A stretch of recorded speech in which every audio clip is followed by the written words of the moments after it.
Hi guys. How to clean C drive. Now right-click the Start button and select Run. Then type temp, %temp, and prefetch one by one into the box.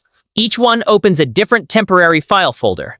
This step alone can free up gigabytes of junk. Inside each folder, select all files and press Shift+Delete to permanently remove them.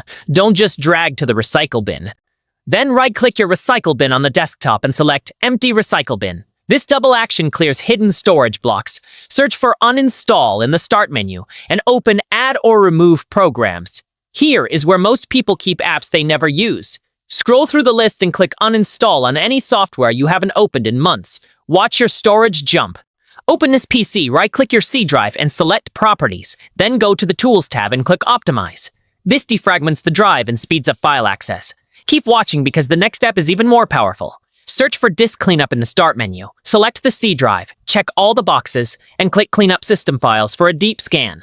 This removes old Windows updates and system junk that normal cleanup misses. Hit subscribe for more PC speed tricks.